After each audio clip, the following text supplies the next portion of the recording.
कुएं का पानी। अकबर बीरबल कहानी। एक किसान बहुत परेशान था। उसे अपने खेतों को सींचने के लिए पानी की जरूरत थी। इसलिए वह कई दिनों से अपनी जमीन के आसपास किसी कुएं की तलाश कर रहा था। इसी तलाश में वह घूम ही रहा था कि अचानक उसे एक कुआं दिखा। ये कुआं उसके खेतों से बहुत नजदीक था, इसलिए किसान बहुत खुश हुआ। उसने सोचा कि अब उसकी परेशानी खत्म हो गई। ये सोचकर वह खुशी खुशी घर चला गया। अगले दिन वह पानी लेने कुएं पर पहुंचा। जैसे ही उसने कुएं के नजदीक रखी बाल्टी कुएं में डाली, वहां एक आदमी आ धमका। वह किसान से बोला, ये कुआं मेरा है, तुम इससे पानी नहीं ले सकते। अगर तुम इस कुएं से पानी लेना चाहते हो तो तुम्हें इस कुएं को खरीदना होगा।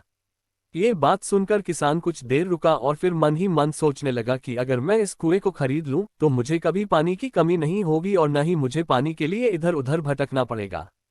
फिर क्या था, दोनों के बीच एक रकम तय हुई। किसान के पास उतने पैसे तो थे नहीं, लेकिन वह यह मौका छोड़ना नहीं चाहता था। इसलिए किसान ने उस आदमी को अगले दिन वह रकम देने का वादा किया और घर की ओर चल दिया। किसान के लिए कुआं खरीदने का यह अच्छा मौका था, इसलिए वह इस काम में जरा भी देर नहीं करना चाहता था। घर पहुंचते ही उसने अपने करीबियों और दोस्तों से इस बारे में बात की और कुएं के लिए तय हुई रकम का इंतजाम करने में जुट गया। थोड़ी भागदौड़ और कोशिश के बाद आखिरकार उसने वह रकम जमा कर ली।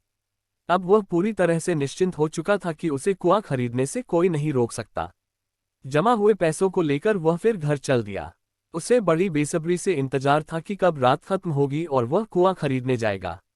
इसी सोच में वह पूरी रात सो नहीं सका। अगले दिन सुबह होते ही वह कुआं खरीदने निकल पड़ा। उस आदमी के घर पहुंच किसान ने उसके हाथ पर पैसे रखे और कुएं को खरीद लिया। अब तो कुआं किसान का हो गया था, तो फिर उसने पानी निकालने में देर नहीं की। जैसे ही किसान ने कुएं से पानी निकालने के लिए बाल्टी उठाई, उस आदमी ने फिर बोला, ठहरो, तुम इस कुएं से पानी नहीं निकाल सकते हो। मैंने तुम्हें कुआं बेचा है, कुएं का पानी अभी भी मेरा है। किसान मायूस हो गया और न्याय के लिए राजा के दरबार में शिकायत करने पहुंच गया। मालूम है उस राजा का नाम क्या था? राजा अकबर। राजा अकबर ने उस किसान की पूरी कहानी सुनी और फिर उस आदमी को दरबार में बुलाया जिसने वह कुआं बेचा था। राजा का फरमान सुनते ही वह आदमी भागा भागा दरबार में हाजिर हो गया। राजा ने उससे पूछा, जब तुमने इस किसान को अपना कुआं बेच दिया तो फिर इसे पानी क्यों नहीं लेने दे रहे हो? आदमी बोला, महाराज, मैंने इसे केवल कुआं बेचा था, पानी नहीं।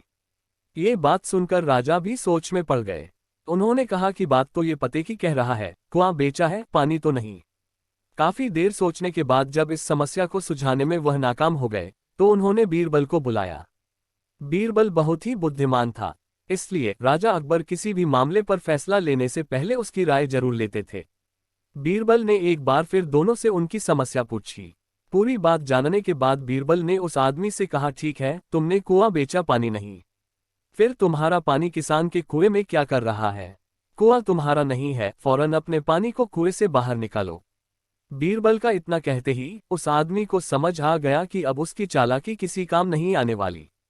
उसने राजा से फौरन माफी मांगी और माना कि कुएं के साथ उसके पानी पर भी किसान का पूरा अधिकार है।